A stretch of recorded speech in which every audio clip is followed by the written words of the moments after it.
لو الحكاية فيها إن فيتو. ونصلي عشان الرب يعزي كل المظلومين. أما كلمتين عايز أقولهم وكل واحد يفهم كلامي اللي بقوله. أنا لو سألت كل واحد منكم مالكش صاحب مسلم ليا أصحاب كتير، فيش مسلمين خدموه ليه كتير، ليه التيم ليه كتير. هل اللي عملوا دول ناس مسلمين؟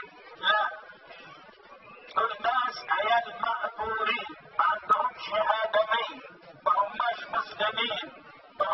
مسلمين، أخدوا أجرة دم الشهداء. فكروا إني أول امبارح مات ضباط ومات أمناء شرطة وكل يوم بيموت ناس.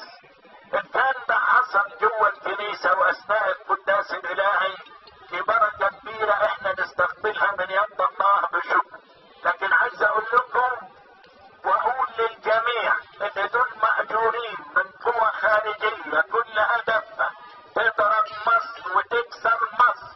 لكن عايز أقول مهما حصل مش هيحصل إن تضرب مصر، إن مصر اللي دشنها رب المجد يسوع بخدمي جسده ودخل هنا وصارت لي مسبح كبير.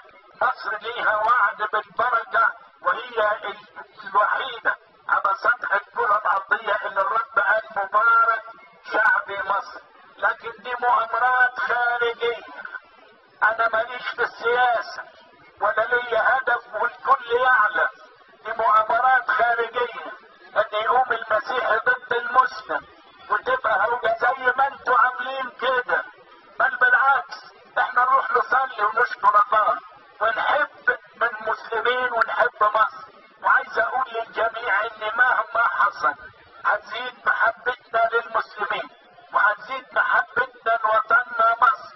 والعاقل هو اللي يروح يصلي ويرفع ايديه وما يديش فرصة للمأجورين انهم ينفذوا خططهم، لان كل الهدف انك تيجي تعمل مظاهرة وثورة ضد البلد.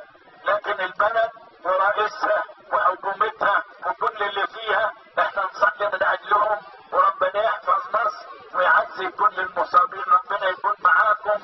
انصرف بهدوء وبلاش المظاهرات، مش اسلوبنا وما تخليش حد يأثر عليك يا حبيبي.